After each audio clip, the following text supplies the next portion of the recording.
O câncer de próstata, ele perfaz 30% de toda a incidência anual de todos os cânceres do homem. É muita coisa. A genética da hereditário, né, dos pais, de pai ou irmão, o fator de risco da raça negra e o fator de risco da mutação do gene BRCA1 e 2. Então, a hiperplasia a gente vê na ecografia. Isso é legal. A ecografia serve muito. Mas a ecografia nenhuma vai fazer diagnóstico de câncer de próstata. A testosterona ela pode cair, ela pode oscilar com um monte de coisa, né? Às vezes, se você fica uma semana sem dormir direito, a tua testosterona dosada no fim dessa semana vai estar baixa. Doenças nos vasos. Então, a doença aterosclerótica, essa doença que acumula placa nos vasos, que pode dar infarto, é a mesma doença que vai dar uma placa lá na artéria cavernosa, lá do pênis, e que vai causar um hipofluxo de sangue lá, e a pessoa não vai conseguir ter uma ereção satisfatória. A ereção vem, mas ela vai embora mais precoce, cansa, daí ele começa a ter vergonha. Vergonha de ir lá e tentar de novo, a autoestima do cara baixa.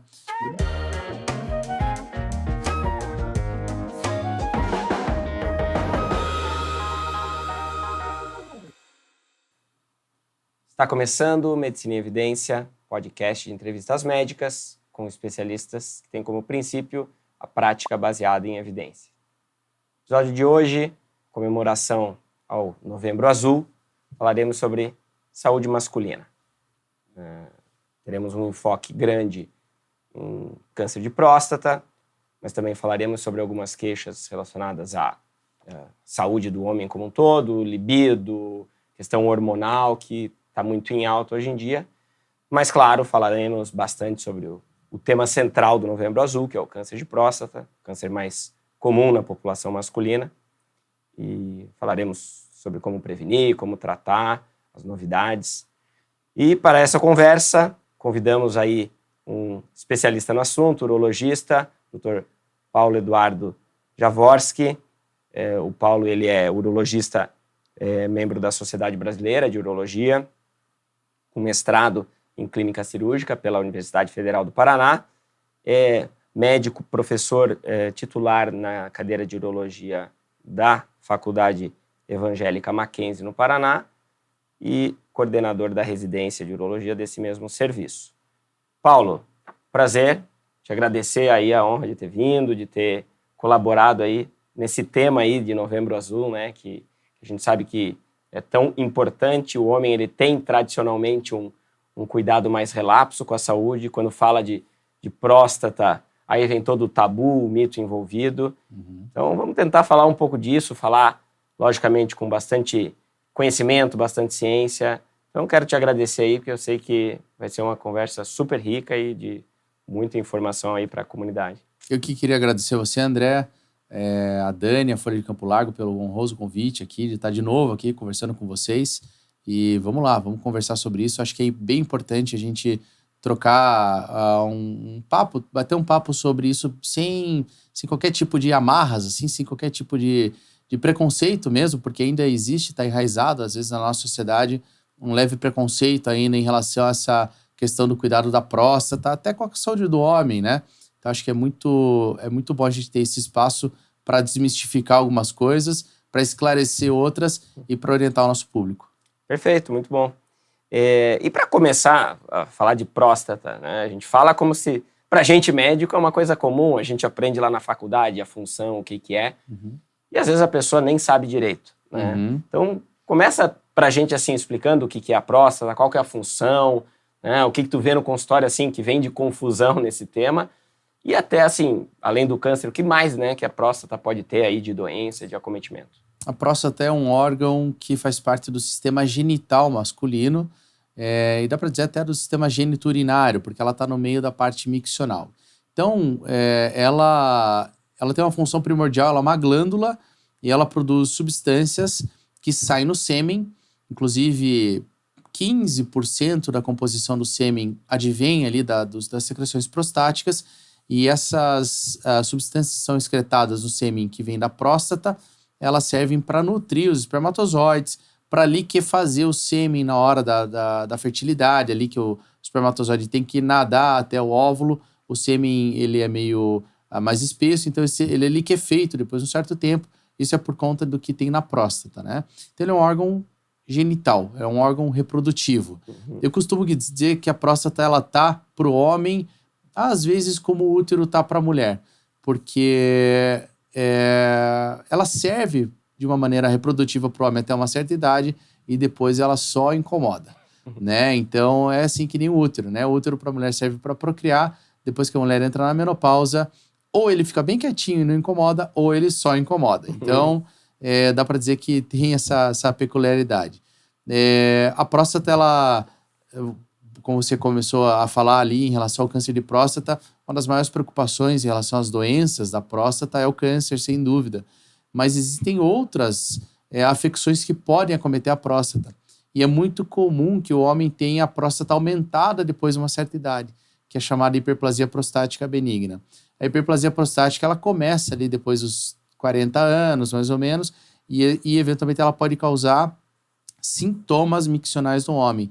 O homem, ele vai começar a urinar fraco, começar com uma certa urgência miccional, começar a urinar com uma certa frequência mais aumentada, começar a ter realmente incômodo na hora de urinar. E a gente sabe, né, que a homem, a gente às vezes vai no banheiro público, às vezes com umas pessoas mais de idade, e vê que alguns homens de mais idade têm dificuldade para urinar. A gente vai lá, urina tranquilo, e essa pessoa de idade, ela fica, se esforça.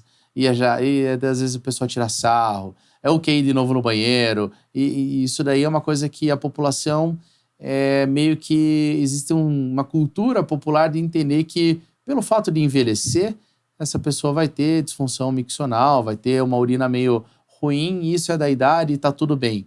Mas, na verdade, a gente precisa, inclusive, desmistificar isso.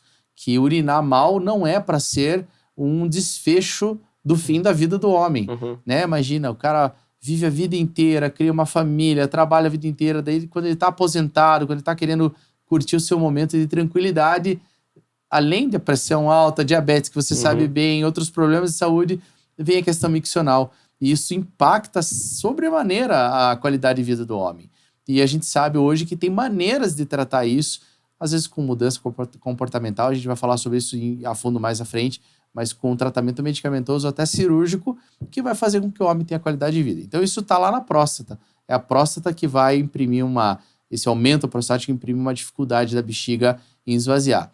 Tem também as afecções prostáticas inflamatórias, que podem acometer o homem mais jovem também, e que são confundidas às vezes com sintomas de cistite ou de infecção urinária, mas sempre é importante lembrar que é difícil um homem ter exclusivamente uma cistite, assim como as mulheres têm, né? Normalmente, quando o homem tem sintomas urinários, isso de maneira aguda, né? Tem que lembrar que pode ser uma prostatite e tem um tratamento um pouquinho diferente. Então, ou eventualmente pode ter câncer, ou pode ter um aumento prostático, que é comum a todos os homens, e eventualmente pode ter uma infecção e inflamação na próstata. Dá pra gente resumir nesses 3 grupos de doenças aí, as coisas que a próstata pode atrapalhar na vida do homem. E geralmente, como tu falou, né, mais pro final da vida, o crescimento da próstata é mais pro final, o câncer também. A prostatite talvez, que daí tem uma incidência aí mais variável, mas é uma doença da terceira idade do idoso, mas o idoso ele não deve ter que conviver com ela, né? Tem recurso aí para tá abordando. Mas assim, como a gente trouxe ali no começo, né, o tema central ainda é o câncer de próstata. A gente sabe que ele é o mais temido dos problemas prostáticos. Ele é o câncer mais frequente nos homens, tirando, lógico, o câncer de pele, né, mas que não entra tanto ao caso. A gente tá falando de câncer, né, os cânceres em geral, câncer sólido, maligno, que tem risco, né, que levam um risco à vida e tudo mais. Mas a gente sabe também que é um câncer que nem sempre ele tem uma gravidade. A gente vê, eu sou endócrino, mas a gente tem contato assim com colegas, a gente vê que até tem pessoas que vão lá, morrem de outros problemas, mas tinha lá um câncer de próstata e não sabia. Então, como que é esse câncer? Ele tem um lado agressivo, tem tipos? O câncer de próstata, para você ter uma ideia, pegar todos os tumores de órgão sólido, tirando pele, não melanoma, né? O câncer de próstata, ele perfaz 30% de toda a incidência anual de todos os cânceres do homem. É muita coisa. É 1/3 da população masculina, praticamente, vai ter câncer de próstata. E isso, vou te dizer que independe do que ela faça. Né? A gente sabe que, por exemplo, para câncer de pele, se você evitar a exposição solar, você vai evitar câncer de pele. Mas o câncer de próstata não tem muito isso. Os fatores de risco não dependem muito dos hábitos do paciente, né? E por isso só já existe um impacto muito grande. Como você disse, de fato, a mortalidade do câncer de próstata ela não é tão alarmante quanto outros cânceres, do ponto de vista até do percentual de pacientes que morrem ao ano com câncer de próstata. Mas, sem dúvida nenhuma, o fato de ter muitos homens com câncer vai levar, sim, muitos homens a padecerem com câncer de próstata. Então, e é por isso que a gente traz a importância de sempre fazer o diagnóstico precoce. A gente nunca deve esquecer também que deixar de tentar fazer um rastreio na procura de um câncer de próstata vai fazer com que esse homem que eventualmente descubra o câncer lá na frente, descubra o câncer de maneira mais avançada. E, de repente, ele não vai morrer do câncer de próstata. Se ele descobre de maneira precoce, ele pode até prevenir que esse câncer avance. Ou se ele descobre de maneira avançada, já não que a gente não consiga operar ou tratar, ele pode ter sangramento, obstrução urinária, metástase óssea, a qualidade de vida dele diminui bastante. Então, esses são pontos de vista muito importantes. Quando a gente fala de rastreio, se você pegar lá na faculdade que a gente aprende na epidemiologia, para rastrear a gente precisa ter um propósito, que o propósito é diminuir mortalidade. Por que eu vou rastrear um câncer cuja mortalidade não é tão importante quanto o câncer de próstata, não mata tanto quanto outros cânceres que acometem, vão lá e são muito letais. Próstata não é tão letal. Mas é que o câncer de próstata, quando ele evolui, ele tira a qualidade de vida do homem. Então, quando a gente fala em rastrear o câncer, o impacto na população é pensando na qualidade de vida deles também. Né? Porque, eventualmente, um homem que tem um câncer avançado vai ter que fazer uma terapia de supressão hormonal e vai diminuir a qualidade de vida dele por conta da terapia de supressão, uma quimioterapia, enfim. Então, isso tudo tem que ser pesado, o impacto do custo e tudo. Então, rastrear câncer de próstata hoje é importante, não só pela mortalidade, mas para também tentar dar uma qualidade de vida para esses caras, né? E tu trouxe ali, não existe assim algo que a pessoa possa fazer que realmente vai ser determinante. Ah, fiz isso, não vou ter câncer. Mas tem alguns fatores de risco ligado, né? Que são desde o estilo de vida, do ambiente. O que realmente, assim, no consultório, tu vê, putz, isso aqui tá muito ligado mesmo, isso com o câncer de próstata tem relação. Você sabe que os últimos estudos, o que eles mostram pra gente? Existia uma questão lá de, eventualmente, o tomate proteger a próstata, de você ter o consumo de carne vermelha, embutido, ser mais maléfico para o câncer de próstata, né? E isso hoje a gente vê, e a gente sabe bem, que o consumo de embutidos ultra-industrializados, esse tipo de coisa, leva a câncer de próstata, de intestino, de estômago, entre outros, né? Então, não é exatamente exclusivo ao câncer de próstata. O que é exclusivo de fator de risco para câncer de próstata? São fatores que não são controláveis, infelizmente. O fator mais importante é histórico familiar. Então, se eu tenho o meu pai ou o meu irmão com câncer de próstata, eu tenho uma chance muito maior de ter câncer de próstata também de maneira hereditária, né? Não vinculada a fatores de doenças genéticas, só pelo fato de eu ter proximidade com parentes com câncer de próstata. Não serve, por exemplo, para o meu avô materno ou primo da minha mãe. Isso não serve. Serve para pai ou irmão, bem, né, dizer. O outro fator de risco é a afrodescendência. Ser negro é um fator de risco para câncer de próstata. Foi demonstrado no estudo populacional realizado nos Estados Unidos com afro-americanos que aquela população tinha mais incidência de câncer de próstata. Então, a gente extrapola isso para a população afrodescendente de uma maneira geral. Há uma dúvida, no Brasil a gente tem muita miscigenação, se a miscigenação influencia positivo ou negativamente, não se sabe. O que se sabe é que o negro afro-americano ele tem mais chances de ter câncer de próstata. E também as mutações genéticas. Então, olha só que interessante.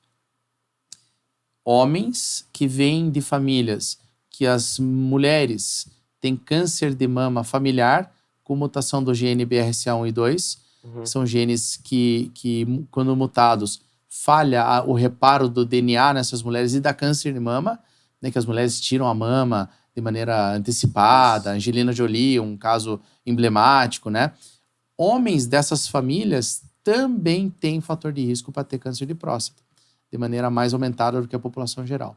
Então, dá para dizer que dos fatores de risco é a genética da hereditário, né, dos pais, de pai ou irmão, o fator de risco da raça negra e o fator de risco da mutação do gene BRCA1 e 2.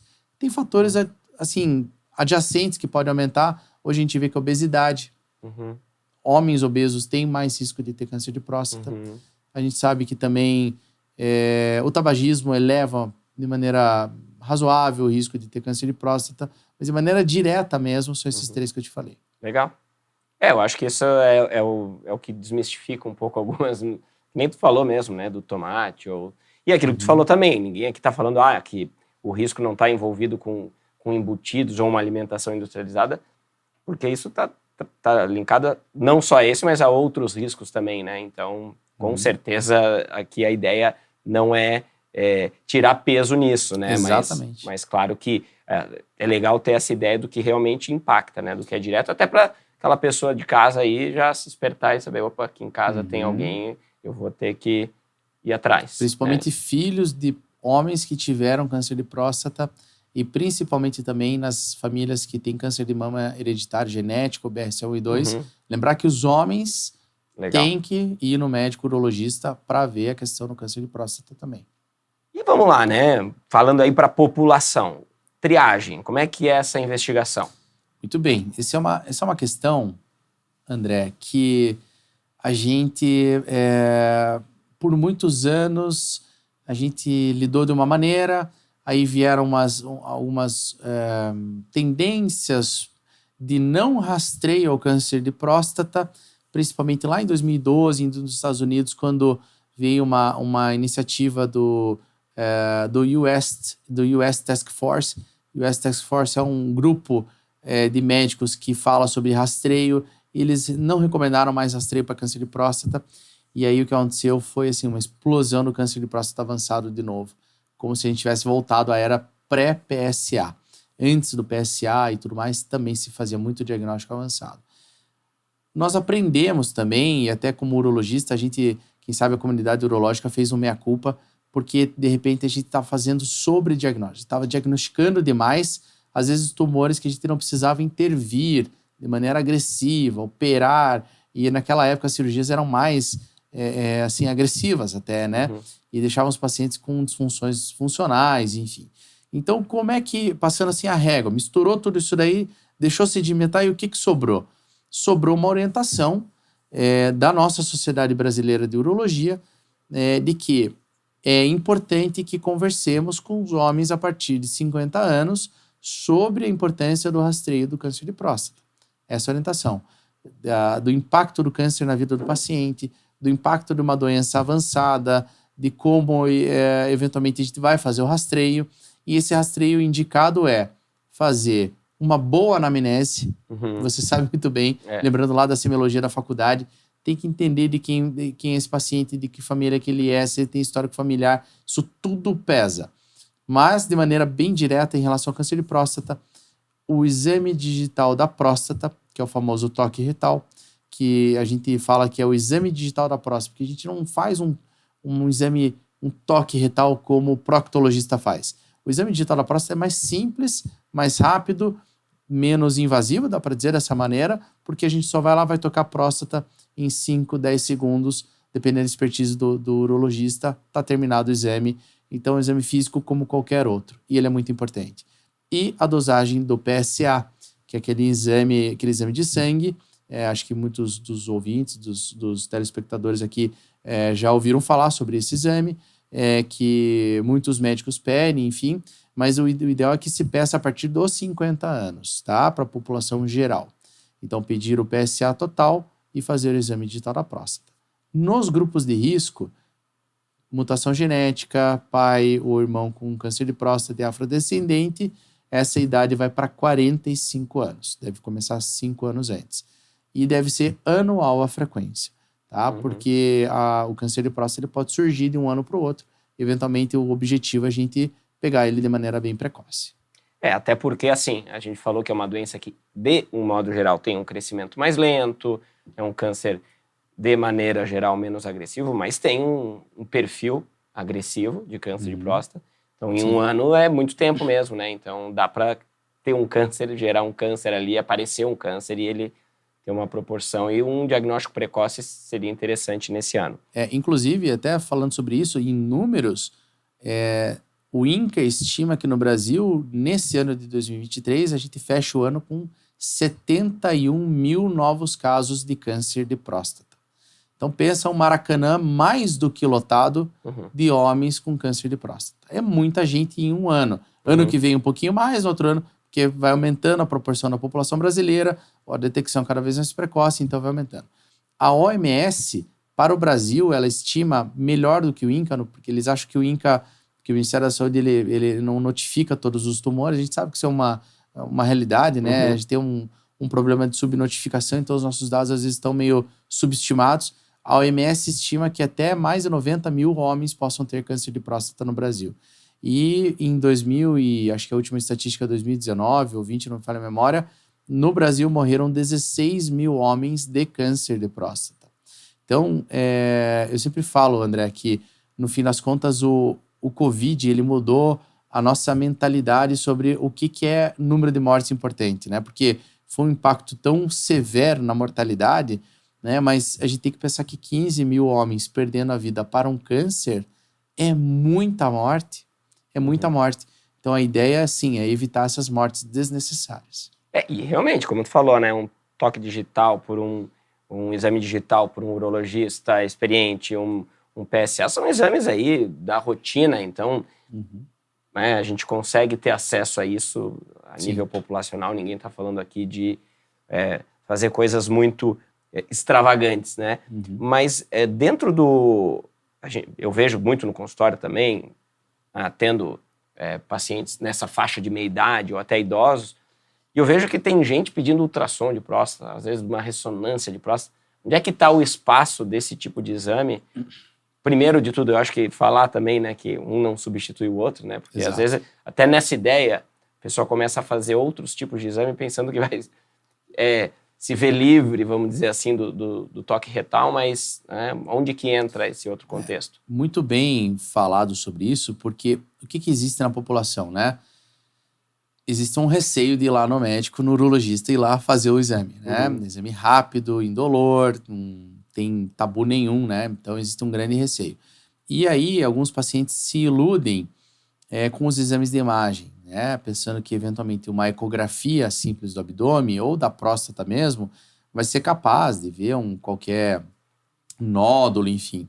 A ecografia de próstata, ela tem uma capacidade bem importante de ver o aumento prostático, mas é aquela hiperplasia benigna, aquela coisa que não vai impactar a vida do homem de maneira fatal, né? Não vai matar um homem de câncer, né? Então a hiperplasia a gente vê na ecografia, isso é legal. A ecografia serve muito, mas a ecografia nenhuma vai fazer diagnóstico de câncer de próstata. Então, tá errado pensar que a ecografia vai fazer um diagnóstico de câncer de próstata. Quando a gente fala no diagnóstico do câncer de próstata, é importante entender que, às vezes, o toque ele pode ser dúbio, a gente não consegue entender se tem ou não um câncer. Às vezes, o exame do PSA ele pode estar elevado, mas não ultrapassando um certo limite, ele pode ser dúbio, e nesse momento o paciente já pode ter um câncer. Então, a gente tenta refinar o PSA, usar alguns exames auxiliares ali para a gente tentar entender se aquele PSA para aquele homem, individualizar aquilo lá, para ele se aquilo lá é exatamente aquilo. Repetir o PSA depois de um tempo para ver se o PSA ele não oscila para cima ou para baixo. O PSA não é um marcador tumoral. O PSA é um exame que é específico da próstata. Então, se um homem, por exemplo, se esse homem tem um momento de intimidade com a sua esposa na noite anterior da coleta do exame e ele tem uma relação sexual e ele vai coletar o exame no dia seguinte, vai dar alterado do PSA. Isso não quer dizer que é câncer. Então, ele deve ser individualizado, de fato, né? Então, a gente individualiza o PSA e daí a gente individualiza o tamanho da próstata ali também, usa alguns parâmetros e a gente identifica se aquele paciente está sob risco de sim ou não de ter câncer. E daí entra um exame muito importante. Depois de individualizar isso daí, nos pacientes que nós achamos que estão em risco, a gente pode indicar uma ressonância. A ressonância da próstata, ela não é uma ressonância comum. A gente chama ela de ressonância multiparamétrica. porque ela avalia vários parâmetros. Parâmetros de perfusão de água, perfusão de contraste, restrição, enfim. São vários parâmetros que são avaliados, são parametrizados, colocados numa tabela e é dada uma nota. Essa nota vai de 1 a 5. Se a nota é 4 ou 5, esse paciente tem risco de, eventualmente, ter uma alteração que foi dada ali, daquela alteração ser câncer. Se a nota é 1 ou 2, não existe risco. Ou o risco é muito baixo, na verdade, né? E a nota 3 é equívoco. Não se sabe se sim, se não. Pede-se para repetir depois de um tempo, ou enfim, né? Qual que é o objetivo de tudo isso? Da gente entender quem que vai ou não ir para frente nesse rastreio do câncer. É da gente prevenir, de expor o paciente a métodos diagnósticos invasivos de maneira desnecessária, que era um grande problema na antiguidade, né? Na década de 80, 90, anos 2000 talvez, né? Que todo mundo ia para biópsia, cirurgia. E não é bem assim, né? Hoje a gente entende que a gente pode, inclusive, até tratar de maneira não invasiva alguns tipos de tumores. A gente aprendeu muito com essa experiência acumulada dos grandes centros americanos, europeus, até da América do Sul, sobre como tratar. Então, de uma maneira geral, a ecografia ajuda até para entender hiperplasia, porque hiperplasia pode acontecer nessa população também, mas ela não vai diagnosticar. E quem vai, de fato, ser um aliado nosso para o rastreio do câncer e para um diagnóstico mais acurado, para um diagnóstico mais preciso, em casos indicados, é a ressonância nuclear multiparamétrica da próstata. Interessante. Tá? Eu acho que a gente tem aí, né, bem linkado, né, essa sequência do paciente que a gente vai triar, do paciente que vai ter alguma alteração, e aí tem, por fim, ali a questão da biópsia. Né? O paciente vai biopsiar. Troca uma ideia, assim, o que seria uma biópsia da próstata e dentro daí, seguindo nisso, né, fez a biópsia, a gente está acostumado a ver alguns termos, Gleason, né, tem a ver com gravidade também. O que a gente pega numa biópsia de próstata e diz, isso aqui é importante ver, isso aqui vai definir como a coisa vai desenrolar? É interessante porque esses termos eles estão cada vez mais no linguajar popular, até porque hoje, se você vai no Google, é claro que tem muita bobeira, mas tem muita gente boa escrevendo coisa boa no Google, né? E as pessoas vão se educando, né? E às vezes eles chegam já com essa educação perguntando até, qual que é o meu Gleason? Meu Gleason é grave, não é? Enfim, então a biópsia de próstata, então, até a ressonância que eu falei que vai indicar ou não a ideia de uma biópsia, ela ajuda a mostrar onde está um nódulo suspeito e guiar a biópsia. Então a gente faz uma biópsia hoje, tenta fazer uma biópsia hoje que a gente chama de biópsia de fusão, que a gente funde a imagem da ressonância com a imagem da ecografia. Tem softwares que fazem isso, baseado inclusive em inteligência artificial mesmo, né, em deep learning mesmo, e eles fundem a imagem e o ecografista, é uma ecografia, é pelo reto a biópsia, na maior parte das vezes. Hoje em dia existe uma tendência de ser uma biópsia chamada transperineal, que não é pelo reto, é pela pele, talvez seja mais limpa, talvez seja até melhor para a gente amostrar a próstata, mas o importante é saber que a biópsia vai tirar fragmentos prostáticos e estar guiado pela imagem da ressonância ajuda muito, porque daí a gente vai onde precisa mesmo. De repente, até naquele ponto de interesse, a gente tira 1 ou 2 fragmentos a mais. E a gente começa a melhorar a acurácia, melhorar a qualidade da biópsia, né? E essa biópsia é quem vai cravar o diagnóstico. Porque sem a biópsia, a gente não tem como ter um diagnóstico de câncer de próstata. E quem vai ver a lâmina da biópsia é o patologista. Então, deixo o meu grande abraço aos patologistas que trabalham comigo, porque são eles que, de fato, são a eles que a gente confia. São para eles que a gente confia as biópsias e a gente confia no laudo, muito, muito no laudo deles, para, de fato, dizer se aquele câncer ele é um câncer inicial, se ele é moderado, se ele é um câncer avançado, né, quantos fragmentos, enfim, eles vão dar muitos parâmetros para a gente entender e estratificar o risco do paciente. Porque a biópsia vai ajudar a gente a estratificar o risco.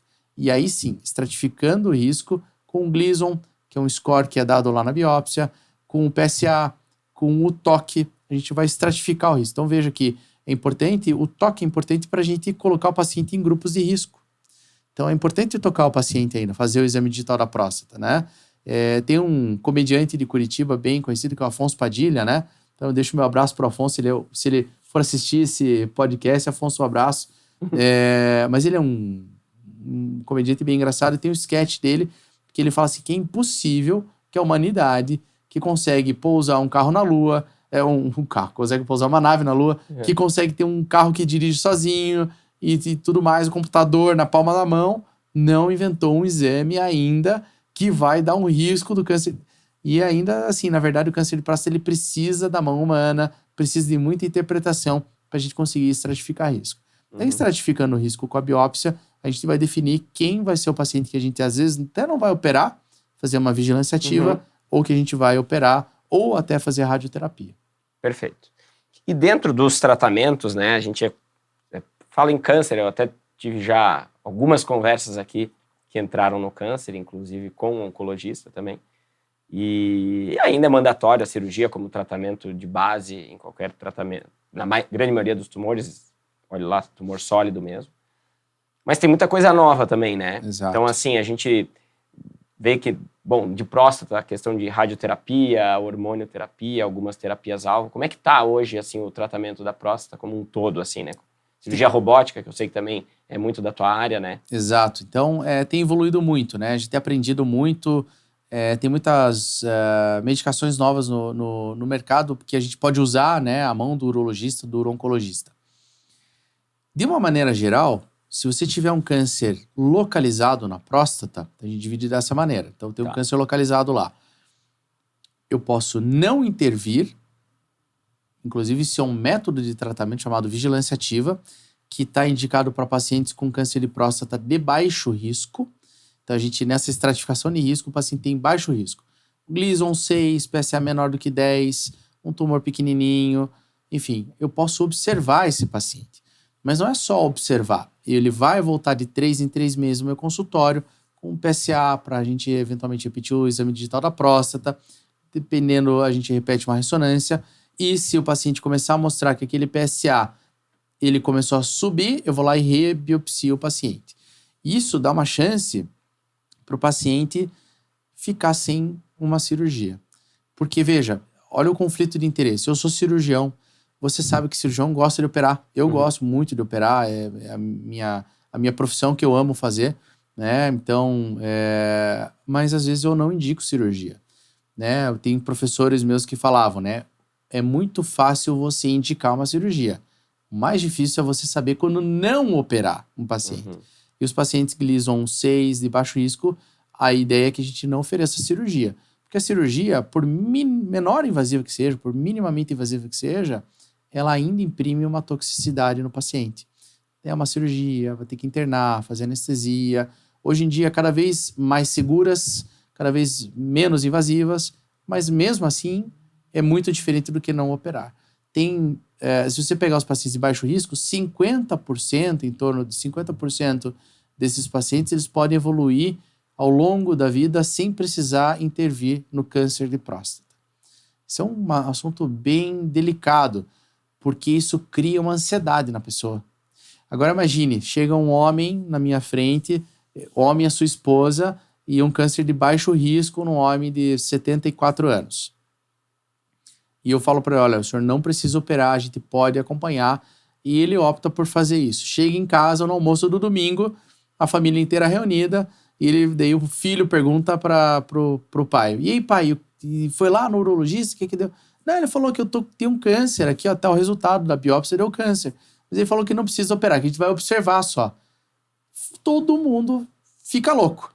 Cabelo em pé, gritarada. Como é que não vai operar esse câncer? Meu Deus, você tem nenhuma radioterapia, nada. Ele falou pra não fazer nada. Esse médico tá louco, eu nunca vi isso daí. Vamos em outro médico. Às vezes fica ali, então a gente precisa cada vez mais, André, você vai concordar comigo, a gente precisa educar os pacientes no consultório. Porque às vezes tem muita informação, muito ruído também, né? E cada vez mais a gente precisa ensinar, explicar, mostrar e oferecer para o paciente o que tem de melhor. Perfeito. Né? Para esses pacientes com câncer localizado, que eventualmente não querem fazer a vigilância ativa, às vezes porque a vigilância ativa imprime uma angústia. A gente tira a qualidade de vida daquele homem por causa da angústia. Ele deita a cabeça no travesseiro e não consegue dormir. porque tem um câncer nele lá, não consegue entender aquilo lá. Às vezes acontece muito isso. O paciente ele não quer, não, eu quero outra coisa, eu não quero acompanhar. A gente oferece a cirurgia, explica a cirurgia para o paciente, que a cirurgia é um corte, a gente vai lá, vai mexer muito perto dos nervos da ereção, vai mexer muito perto do músculo da continência, e que isso pode trazer um impacto para ele, que a depender da tática usada na cirurgia, esse impacto pode ser menor. Às vezes ele pode ser ausente o impacto em algumas populações, mas às vezes ele pode acontecer independente do que a gente for usar. De repente, eu entendo que a cirurgia para aquele homem não é a melhor alternativa, que a melhor alternativa para aquele homem é a radioterapia. E hoje a radioterapia, ela tem um papel curativo no câncer de próstata localizado também, né? Então já faz um tempo já que a radioterapia é uma modalidade que cura, né? Eu hoje entendo e eu compartilho, é interessante de ver que os oncologistas que eu converso, eles compartilham da mesma ideia de que você pode ter as duas alternativas para o paciente, né? Você pode operar e se a cirurgia, de repente, não surtiu o resultado esperado, isso pode acontecer com qualquer cirurgia, você pode fazer uma radioterapia, sempre com intuito curativo. Então, na maior parte das vezes, em boa parte das vezes, a gente entende que, de vez em quando, a radioterapia ela entra como um adjuvante, ela entra como um depois para ajudar a gente a tratar o câncer de próstata.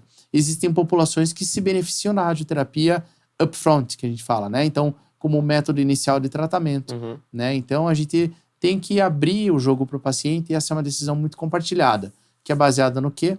Em a gente educar o paciente, mostrar, explicar, né? E fazer com que o paciente entenda que ele está sendo bem assistido, mas que ele pode decidir também qual vai ser o caminho dele, principalmente nesses tumores localizados, né? Quando o paciente opta pela cirurgia, não tenho como te dizer que a cirurgia robótica não é melhor do que as outras, né? Hoje em dia, com os novos trabalhos de longo prazo, mostrando séries exclusivas de cirurgias robóticas, passado a curva de aprendizado dos cirurgiões iniciais, a gente vê que o cirurgião que opera bastante em centros que têm bom volume, cirurgiões que têm bastante expertise, conseguem desempenhar cirurgias robóticas muito caprichadas e essas cirurgias robóticas elas trazem muito benefício. Hoje em dia, além do benefício de curar o câncer numa cirurgia, o urologista ele consegue sim se preocupar também em preservar a micção do paciente, preservar a continência, que eu acho que, na verdade, é o mais impactante para um homem de idade. Imagina um homem de idade que não pode pegar o neto no colo, você não perde urina. Ele não pode sair porque ele toda hora tem que ir no banheiro. Ele não pode fazer uma força e ir na praia porque ele está se urinando.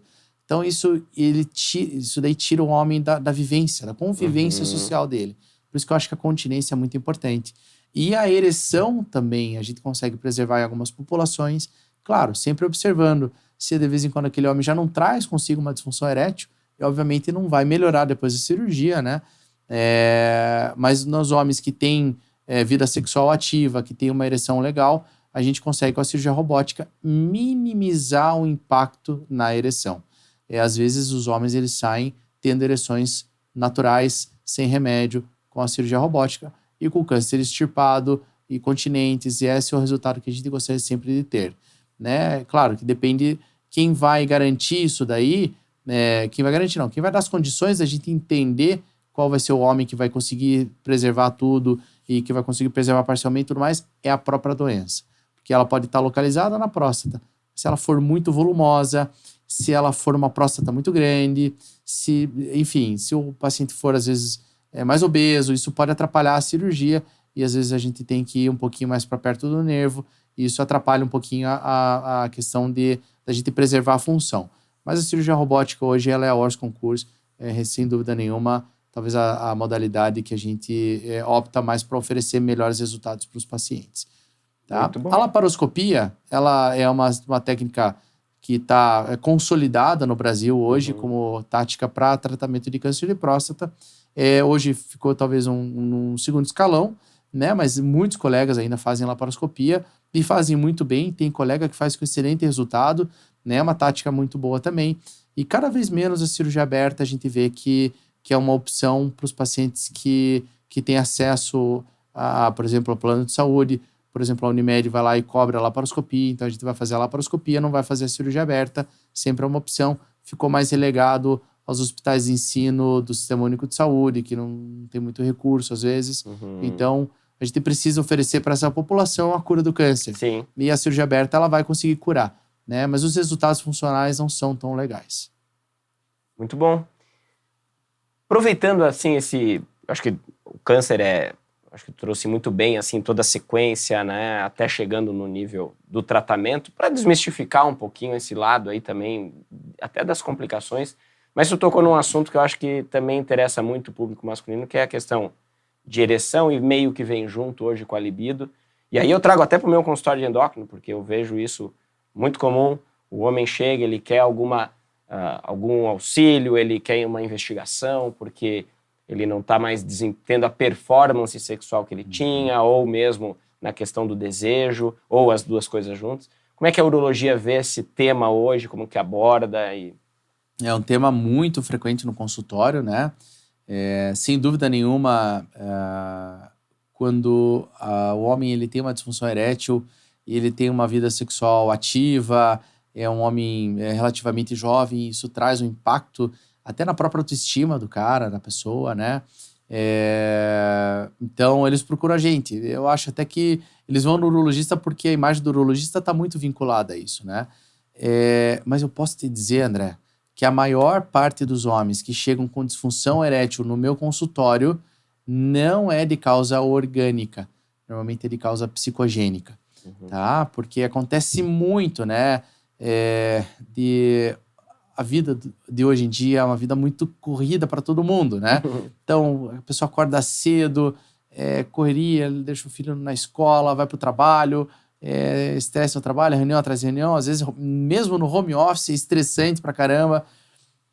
Ele fica lá, e daí hoje o home office também às vezes alonga as reuniões para mais das 6, 7 horas da noite, 8 horas, e chega o filho em casa, gasta aquele tempo com a família, e daí aquele homem, ele vai tomar um banho, e chega 9h30, ele deita do lado da mulher na cama, e a única coisa que ele quer pensar é: eu quero descansar, eu tô muito cansado. E daí chega, ele não sente aquela disposição para ter uma relação, às vezes, né? Então, isso é muito causa psicogênica mesmo.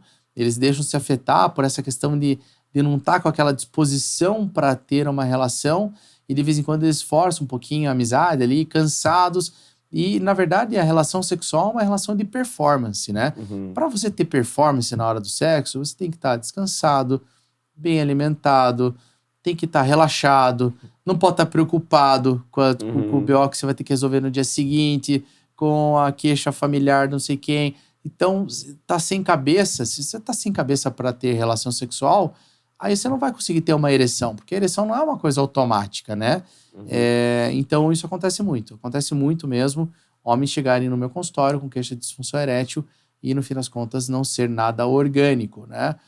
Quais são os fatores de risco? A gente já bem sabe que os fatores de risco para disfunção erétil orgânica tabagismo, comorbidades tipo hipertensão, diabetes mellitus, dislipidemia, obesidade, né? Então, são fatores que acarretam doenças nos vasos. Então, a doença aterosclerótica, essa doença que acumula placa nos vasos, que pode dar infarto, é a mesma doença que vai dar uma placa lá na artéria cavernosa, lá do pênis, e que vai causar um hipofluxo de sangue lá, e a pessoa não vai conseguir ter uma ereção satisfatória, por maior libido que ela tenha, por mais relaxada que ela esteja, aí é outro cenário, né? Mas eu vou te dizer que a maior parte dos homens, eles chegam assim, né? E eles vêm e às vezes se confundem muito, porque daí às vezes eles sentem até vergonha. Já tentaram ter ereção, relação com a esposa, a ereção vem, mas ela vai embora mais precoce, cansa, daí ele começa a ter vergonha de ir lá e tentar de novo, a autoestima do cara baixa, daí ele começa a se esquivar um pouco, daí começa uma mistura, começa a salada mista de sintomas, e ele chega também falando: olha, doutor, e além da minha ereção, o meu desejo sexual tá no pé, né? E na maior parte das vezes o desejo sexual tá no pé porque a autoestima tá baixa. às vezes porque tá cansado, às vezes porque tá estressado, às vezes porque não se alimentou bem. Então, daí, isso tudo se mistura. Sim. Né? Então, a gente tem essas queixas que são muito importantes no consultório. E se você pegar os guidelines, todos os guidelines que falam sobre função sexual, função erétil e libido, as primeiras modalidades de tratamento são mudanças comportamentais. Então, dormir melhor, atividade física, emagrecer, né? Diminuir o estresse, né? Então, é óbvio que quando eu falo isso, às vezes, para os pacientes, eles fazem umas caras assim de como é que eu vou fazer isso, né? Mas você vai ter que encontrar um tempo de fazer isso. Sim. Diminuindo, às vezes tendo um tempo para si mesmo, para você ter uma melhor qualidade de vida. Isso melhora a qualidade de vida de uma maneira geral, né, da pessoa. Sim, e é um reflexo, na verdade, né? A gente vê, eu vejo também no consultório, às vezes é uma oportunidade de pegar, chamar esse cara, dar uma trabalhada realmente no estilo de vida. Sem né? dúvida Mas nenhuma. a causa orgânica, ela é menos comum. É claro, né, que o homem, à medida que ele vai envelhecer e as pessoas estão envelhecendo mais, a performance não vai ser a mesma. Como se ele for jogar um futebol e ir numa academia, ele não vai ter o mesmo desempenho que ele tinha com 20 anos também. Exatamente. Né? Mas quando a coisa acontece muito abrupta, eu acho que chama mais atenção também, se teve um fator ali, né? Mas geralmente é insidioso, é uma coisa que vem junto ali, com toda essa mudança comportamental, sedentarismo, aí ele atribui ao casamento, mas na verdade é a fase da vida mesmo, né? Como um todo, né? E é bem interessante isso que você falou, né? Do abrupto, né? Porque quando, na anamnese ali, então, que eu sempre falo até na faculdade para os meus alunos, tem que fazer uma boa anamnese. Acho que a medicina hoje, ela precisa resgatar isso um pouco, né? A gente precisa entender quanto tempo de fato aquilo começou. E os homens, quando eles se queixam, olha, faz 3 semanas, 4 semanas que isso está acontecendo. Isso, meu amigo, é super agudo. Foi alguma coisa, um gatilho que te deu ali e daí virou uma bola de neve na tua vida, né? E até porque existem folclores, a nossa sociedade é culturalmente machista, né? Então o homem ele tem que sempre estar ali pronto, ereto a hora que a mulher quiser para ter uma relação. E na verdade não é assim, né? Existe muita coisa também, essa questão da performance, né? Da idade. Você comentou, é muito importante, eu falo isso também no consultório, que a performance para tudo muda depois de uma certa idade. E o sexo é igual. Né? Então, às vezes, volume e quantidade não é igual a qualidade. Tá melhor, às vezes, qualidade do que quantidade. E tem uma outra coisa que eu falo para os pacientes também, é que a gente precisa respeitar a sexualidade do casal. Né? Então, às vezes, o homem ele tem aquela avidez pelo sexo, ele às vezes quer, mas às vezes a mulher, mãe de 3 filhos, o corpo não é o ideal que ela teve antes das gestações. Ela, a mulher, tá num momento que ela não tá com a autoestima boa consigo mesma. Como é que ela vai se abrir para aquele homem da maneira com que ele gostaria? Né? Para ele não importa, mas para ela importa demais. Então, entender essa dinâmica do casal é muito importante, né? Para a gente conseguir... Tem que lembrar que para ter sexo precisa ter 2 pessoas, né? Então, normalmente, num casal de homem e mulher, respeitar o momento da mulher, entender quem é essa mulher. Às vezes está chegando perto da menopausa, quando o casal é um pouquinho mais de um pouquinho mais de idade, e o climatério é um momento muito especial para a mulher, mudanças hormonais, isso tira um pouco a libido, a lubrificação. Então tem que entender isso também na mulher, né? Às vezes a relação é mais travada, daí o cara acha que é com ele, a mulher acha que é com ela, ninguém se conversa. Então tem que se conversar também, né? Então, acho que acompanhamento psicológico, às vezes, de casal vai muito bem. Então é multifatorial. Nunca é uma coisa só. Né? E a gente vai falar sobre isso, mas a coitada da testosterona, ela é o bode expiatório de todos os problemas sexuais masculinos, né? Eu digo até mais, né? De performance, de rendimento, de cansaço. E a gente vê hoje no dia a dia do consultório, e tu trouxe antes ali da pesquisa do Google, e hoje é muito comum, o paciente ele já chega, doutor, eu tô com todos os sintomas de baixa testosterona. E assim, a gente sabe que a testosterona também cai com a idade, a gente sabe que a testosterona tem um lance de ter ligação com desejo sexual, com performance, mas tá tudo indo para conta da testosterona. E a gente sabe que não é. Né? A urologia, endócrino, hoje tem isso bem alinhado. Existem situações de hipogonadismo, existem situações que a testosterona realmente cai significativamente a produção, mas via de regra, existe uma produção no homem que vai caindo pouco a pouco ao longo da vida, e aquilo não costuma trazer nenhum impacto clínico, sintoma, e muito menos achar que a causa do cansaço, da falta de libido ou da potência sexual está ligado a isso, né? Exatamente. E é muito comum mesmo, esse mesmo homem que vem com essa mesma queixa, ele traz aquela coisa do Google ali, e hoje como tem gente querendo empurrar testosterona e terapia de reposição, né? Para qualquer fadiga que apareça em qualquer pessoa, né? Sim. Olha, que atira a primeira pedra aqui, quem nunca chegou no fim do dia cansado, no fim de uma semana, de um mês cansado, extenuado, e de repente vai no Google, cansaço, ou algum colega de trabalho vem e fala, olha, tua testosterona tá baixa, vai dosar lá, né? Enfim. Então, a questão da testosterona é muito controversa nesse sentido desse ruído que vem de fora, né? Eu vou dar um exemplo para você. A testosterona ela pode cair, ela pode oscilar com um monte de coisa, né? Às vezes, se você fica uma semana sem dormir direito, a tua testosterona dosada no fim dessa semana vai estar baixa, né? Ela pode oscilar bastante. Tem um paciente meu que ele, na época da pandemia, ele ganhou muito peso, ele entrou num processo de ansiedade e depressão mesmo, por conta da pandemia mesmo, né? E ele chegou para mim, mais gordo e tudo mais, com uma queixa lá, enfim, foi dosada a testosterona, 190 a testosterona desse homem. Mas ele nunca tinha tido uma testosterona tão baixa, sempre foi normal, mas aquela dosagem deu muito baixa, né? Se você pega qualquer médico oportunista, André, esse cara vai empurrar testosterona para esse homem sem falar para ele modificar hábitos de vida, sem falar para nada. O que a gente tem que fazer? Sempre a gente tem que orientar os pacientes a modificarem hábitos de vida. Emagrecer, atividade física. Né? Mas eu não tenho disposição para fazer atividade física. Veja, tem que entender se a disposição... Eu não gosto de comer brócolis, mas eu como porque é saudável. Eu não gosto de treinar às 6 da manhã, mas eu, pessoalmente, vou treinar às 6 da manhã. Para mim é meio sagrado, vou lá e treino meus 6 da manhã, porque para mim é importante, eu sei que isso para mim depois vai ser bom. Então aquele homem, orientei ele bastante, perder peso e tudo mais. Ele voltou um tempo depois, não sei precisar quanto tempo depois, bem mais magro, praticamente igual ao normal. Tinha melhorado até o humor dele e tudo mais. Dosei a testosterona dele, 660. Eu até perguntei para ele, aonde é que você foi, o que você tá tomando, quem que tá prescrevendo? Ele falou, doutor Paulo, eu só segui a tua orientação. Dieta, exercício físico e tudo mais. Isso é um caso real, eu não tô inventando aqui pra agradar ninguém. Eu peguei caso assim também já. Então, só pra assim, arrematar isso aqui. Tem que sempre lembrar que reposição hormonal oportunística para performance, para cosmética, esse tipo de coisa, inclusive, tem um parecer conjunto da Sociedade de Especialidade, nós dois sabemos, que expuseram todos os efeitos contrários, né?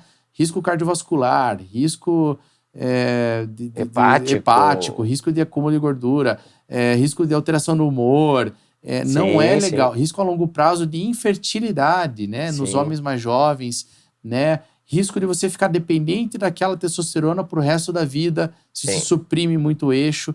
Então, tem muito risco. Então, não tem por que correr esse risco de maneira desnecessária.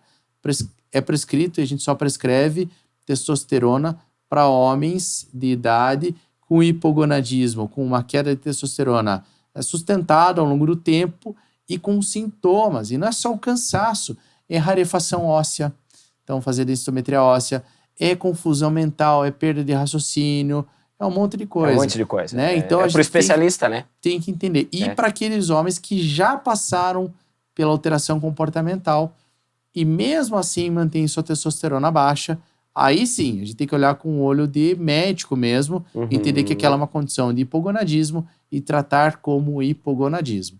E não como só uma questão estética, de performance, de desempenho, de nada, né? Eu acho que tem que separar bem isso aí. Isso vai ser mais comum num homem de mais idade, pode acontecer mais precocemente, mas normalmente hoje, como tu trouxe da questão da libido, está muito ligado à causa psicogênica, aqui está muito ligado também à questão de estilo de vida e rotina, e entra um pouco na mesma seara aí, né, da questão da libido, e cuidar mesmo. Trouxe ali da dosagem da testosterona, e a dosagem da testosterona total, ela é um parâmetro, mas que varia de laboratório para laboratório, de dia para dia, e não é nem a dosagem que é mais fidedigna. Se a gente for fazer ainda o cálculo lá da testosterona livre, com todos os parâmetros que precisam ser feitos, eu já vi uma série de pacientes com testosterona limítrofe, um pouco abaixo ali, mas tu vai ver a testosterona livre dá absolutamente normal, porque tem margem de erro, o exame não é perfeito. Exato. Eu acho que assim, para fechar até, porque eu acho que isso é interessante também, é um assunto que sempre volta, né, seja no consultório, seja em conversas, essa ideia da testosterona quanto maior, melhor, né? Porque assim, doutor, eu dosei, a minha deu 400, a do fulano deu 700. O corpo, ele foi feito, cada um tem o seu, cada um tem a sua individualidade. E o 700 de um não quer dizer o 400 do outro. Aquilo ali tem uma série de mecanismos reguladores e contrarreguladores que vão achar para cada organismo um número X, né? Então assim, qual que é o valor de referência? É de 280, 250, 300, dependendo do laboratório, a 800, 700. Aquilo é um valor de referência para dizer que a grande maioria das pessoas normais estão dentro disso aqui. Exatamente. Tem homens atletas com massa muscular magra, o cara que tem uma vida sexual super satisfatória, ele vai lá para um check-up X lá, a gente dosa a testosterona ali do paciente e de repente a testosterona do cara dá 380, mas a vida dele é muito boa. Ele não tem por que mentir pra mim, né? Sim. Não, vou falar que eu tô... Não, o cara, não, eu tô tranquilo, tô sossegado. 380 de testosterona. É normal. É normal, Isso exatamente. aí é individual, né? E tem muitos homens com 600, 700 de testosterona que chegam lá cansadores e tal, não sei o quê. Isso. E é só cansaço. Porque não é testosterona, né? Exatamente. Vamos separar a grande maioria das vezes que tá se diagnosticando, os oportunos, né? Usando desse argumento, não são baseados em ciência e não são prezando pelo paciente, né? Que é aquilo que a gente quer trazer aqui. Segurança, né? Segurança, porque a reposição de testosterona, ela tem riscos. E a gente a testosterona não é um elixir, não é um Red Bull, que depois você não vai dar nada. Tem risco e não pode ser usado de maneira indiscriminada. Muito bom. Muito bem, Paulo. Acho que deu para... Uma conversa legal aí. Legal, que bom. Deu para esclarecer bastante coisa, né? Eu acho que tem muito tabu, muito mito. Aqui a gente trouxe pelo menos aí 3 grandes mitos, né? O do câncer de próstata, o da testosterona e o da questão sexual masculina. Então são 3 áreas aí que eu acho que vão ser de interesse. E quero te agradecer aí mais uma vez pela disponibilidade, por trazer aí, né? E por praticar também, né? A gente vê que é uma medicina como a gente quer, como a gente preza, e está passando isso aí também, soube hoje, né? Passando para alunos, acadêmicos, residentes, que legal. Você sabe que por causa do Dia do Professor lá na faculdade, teve um quadro que os professores tinham que falar o que eu gostaria de dizer para a minha comunidade acadêmica, para os meus alunos de medicina. E eu falei que todos os alunos pudessem exercer uma medicina ética e deixar um legado na sua comunidade. Então, eu acho que o que você está fazendo com esse podcast aqui, você está deixando um legado de informação médica que vai estar aberto para todo mundo que quiser ouvir, né, assim, gigantesco. Então, só tenho a agradecer mesmo o teu convite, o convite da Folha de Campo Largo, o convite da Dani também, e querer que esse podcast, ele... crie raízes mesmo, que essa série ela possa continuar e que a gente possa falar, assim, de maneira bem aberta, sem travas, de maneira bem simples, para a população que quer ouvir mesmo, quer saber coisas importantes e as coisas mais éticas e mais certas, porque tá cheio de live de gente falando um monte de bobeira, mas eu tenho consciência e eu tenho convicção de que aqui é um lugar bem sério, bem ético. Com certeza. É isso aí. Beleza, obrigado, André. Obrigado e ficamos por aqui. Esse é o Medicina em Evidência. Siga a gente, curta a gente nas redes sociais. Instagram é o Pod Medicina em Evidência. E episódios inéditos toda quarta-feira, às 20 horas, no canal do YouTube e do Spotify. Medicina em Evidência Podcast. Até a próxima. Um abraço.